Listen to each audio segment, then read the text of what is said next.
Nagbubukas ang pelikula sa Blue Floor National Bank kung saan nakatayo ang isang bata sa harap ng isang gumball machine, maya-maya ay pumasok sa loob ang dalawang tulisan na si Hero at ang partner niyang si Psycho. Doon ay nagkagulo ng itinutok nila ang kanilang mga armas sa mga parokyana at inutusan silang manatiling nakaupo sa kanilang lugar. Pagkatapos ay humakbang si Hero at hiningi ang pera sa cashier kung saan ito ay sumunod. Habang nangyayari ang lahat ng ito, ang bata sa gumball machine ay hindi nagpakita ng takot at basta nalang nag-aalok ng candy kay Psycho. Gayunpaman, itinutok niya ang kanyang baril sa bata at biglang natapos ang eksena. Lumipat ang kwento sa Samurai Town na pinamumunuan ng isang tiwaling gobernador. Magaling niyang pinagsama ang mga elemento ng modernong panahon at medyo modernong lipunan ng Hapon sa mga aspeto ng lumang American West at lumikha ng isang kakaiba ngunit mapang-api na bayan. Ang mga babaeng mala geisha na nakasuot ng tradisyonal na damit ng Hapon, mga samurai, at mga western cowboy ay nagpapatuloy sa kanilang pang-araw-araw na gawain. Inihayag na ang gobernador ay nagpapanatili ng isang grupo ng mga ampon na tinatawag na apo, na pinananatili niya bilang mga alipin sa pagtatalik. Makikita natin ang isa sa kanila na nagngangalang Susi na sinusubukan na makipag-usap sa mga dumadaan sa ilalim ng pagbabantay ng isang gwardya. Ang gwardya na ito ay ang pinakatapat na samurai bodyguard ng gobernador na si Yasujiro. Pagkatapos niyang makapasok sa isa sa mga bahay ng mga geisha, sumipol si Susi at pinaalalahanan ang kanyang mga kaibigan. Sa sandaling yun, dumating si Bernice na isa pang apo ng gobernador kasama ang kanyang mga kaibigan na sina Stella at Nancy. Binigyan sila ni Susi ng positibong senyales at umalis si Bernice at ang kanyang mga kaibigan sakay ng kotse. Ipinahayag nila ang kanilang kasiyahan sa pagiging malaya mula sa pagkabihag. Ang eksena ay pinutol kay Bernice na nagising, nalilito, at naaalala ang pagsakay sa kotse. Napagtanto niya na napunta siya sa isang kakaibang lugar, ito ay puno ng basura at ilang manika. Pagkatapos ay naalala niya na nakakita siya ng isang karatula at nakatagpo ng ilang nakakatakot na tao sa kanilang paglalakbay. Walang magawa si Bernice kundi humingi ng tulong, sumisigaw na ayaw na niyang makulong muli. Sa sumunod na eksena, dinala tayo sa Samurai Town kung saan kasalukuyang nangyayari ang isang pagdiriwang. Masayang naglalaro ang mga bata habang pinapanood si Hero na nakatali at binabantayan. Di nagtagal ay nagpakita ang gobernador kasama ang kanyang pinakatapat na mga bodyguard at ilang kababaihan na nakasuot ng damit bilang geisha. Pagkatapos ay tinanggal ang tali ni Hero at iniharap siya sa gobernador. Pinupuri nito ang kanyang katapangan na tinutukoy ang naunang pagnanakaw sa bangko kung saan maraming inosenteng magulang at mga anak ang napatay. Pagkatapos ay pinalaya niya si Hero, binigyan ng bodysuit, nilagyan ng mga pampasabog, at inutusan siyang ibalik ang kanyang tumakas na apo na si Bernice. Habang sinusuot ni Hero ang suit ay ipinaliwanag ng gobernador ang kanyang misyon, dapat siyang maglakbay sa isang kaparangan na pamayanan kung saan naninirahan ng isang grupo na kilala bilang mga multo. Inihayag na sa labas ng bayan ng samurai ay ang Ghostland, isang kaparangan na tinitirhan ng mga kalahating baliw na mga patapon at mga biktima ng radiation. Inilabas ng gobernador ang larawan ni Bernice at inutusan siyang buksan ang suitcase, pagbukas niya nito ay na-activate ang isang aparato na nasa suit. Ibinunyag ng gobernador na ang suit ay naglalaman ng ilang mga pampasabog na sasabog kung itratrato niya ng hindi maganda si Bernice o gagalawin ang suit, o kung siya ay hindi magtatagumpay na iligtas ang kanyang apo sa loob ng 5 araw.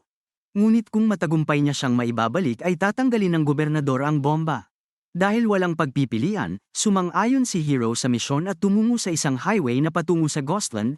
Hindi nagtagal ay nakakita siya ng isang karatula, ang kaparehong nakita ni Bernice at ng kanyang mga kaibigan noong nakaraan. Di nagtagal, pinatigil si Hero ng isang mahiwagang boss at isang grupo ng mga mutant na nakasuot ng punit-punit na uniforme sa bilangguan. Pagkatapos ay nasilaw siya sa ilaw na nagmula sa flash ng driver na may matinding sunog sa mukha na naging sanhi ng pagbangga niya sa isang bato. Ang lakas ng pagbangga ay naging dahilan para masaktan ang braso ni Hero at tuluyang nawala ng malay. Sa isang panaginip na estado, naalala niya ang pagdalo sa isang pagdiriwang sa bayan kung saan nakita niya ang bata na nasa gum machine at mga tao na nakasuot ng kakaibang maskara. Nang magising si Hero ay natagpuan niya ang kanyang sarili sa Ghostland. Nahuli siya ng isang grupo na kilala bilang Ratsmen na naglilinis sa lugar. Itinali nila siya at pilit na hinihila. Pagkaraan ng ilang sandali, nakita ni Hero ang isang sugatan na babae na nahuli rin at tinanong niya ito kung siya ba si Bernice. Diretso itong tumugon ng hindi at ipinahayag na kaibigan niya si Bernice. Dumating sila sa isang teritoryo na napapalibutan ng mga guho, basura, at isang mataas na tore ng orasan. Ang mga naninirahan na nakasuot ng mga hindi maintindihan na damit at kagamitan ay sabik na naghihintay sa pagdating ng dalawang estranghero, pagkatapos ay sinuri ng isang misteryosong babae ang dugo ni Hero at ipinahayag na siya ang magpapalaya sa kanilang lahat mula sa kanilang pagkakulong. Matapos palayain ni Hero ang sarili, lahat ay nagtipon sa paligid niya. Ang pinuno ng teritoryo na si Enoch ay lumapit sa kanya at sinabi na walang sino man ang matagumpay na nakaalis dito. Ang mga sumubok ay pinapatay ng mga multo at naging bahagi na lang ng hukbo. Pagkatapos ay tinanong ni Enoch si Hero kung bakit siya naparito, at ipinaliwanag ng huli na hinahanap niya ang isang babae. Nang makita nila ang larawan ni Bernice, isang lalaki ang nagsabi na nakita niya itong nagtatago sa loob ng mga manika.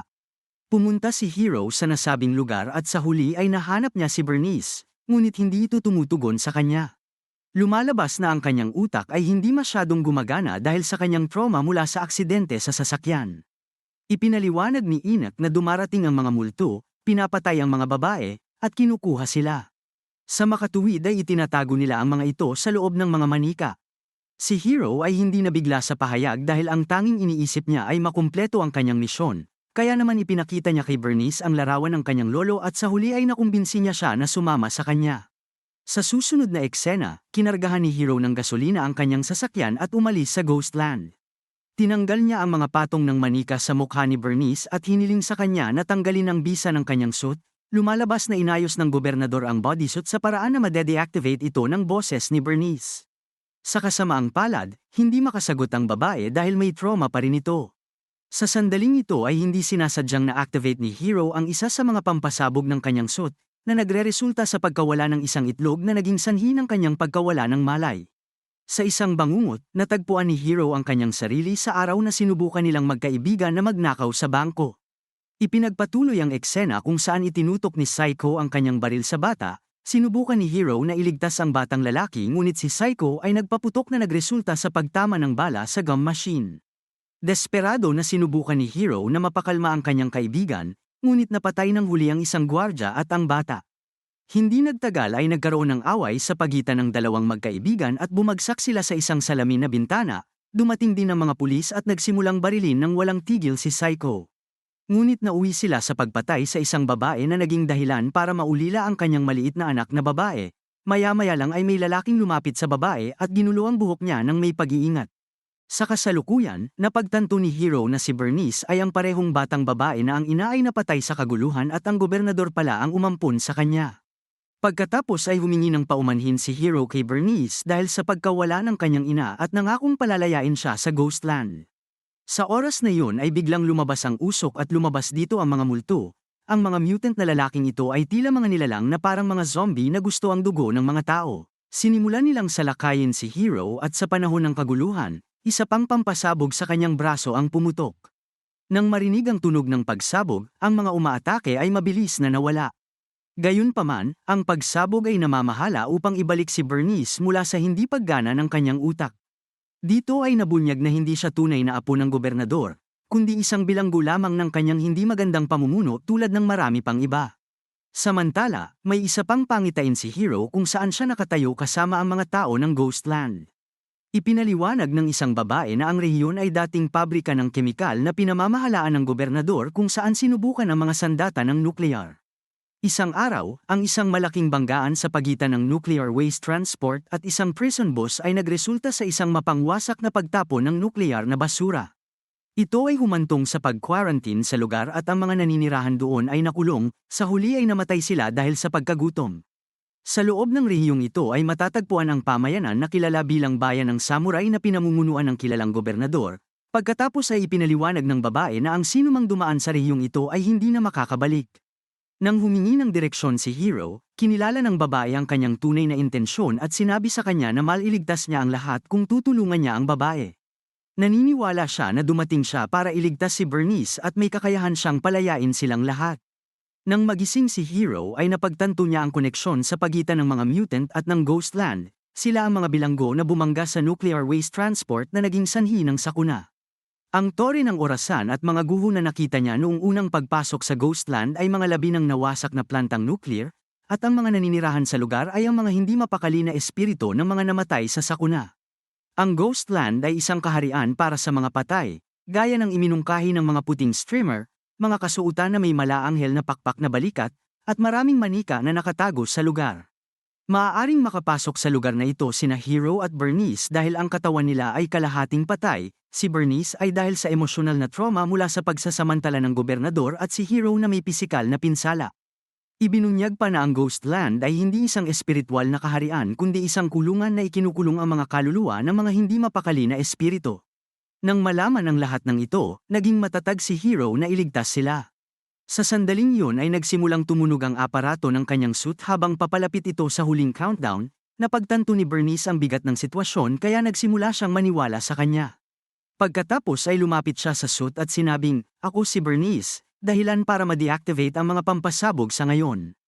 Ang eksena pagkatapos ay lumipat sa mga tauhan ng gobernador na bumalik kasama si Stella na nagtangkang tumakas kasama si Bernice. Bilang parusa ay mabilis na kinuha ni Samurai Yasujiro ang kanyang katana at pinatay siya.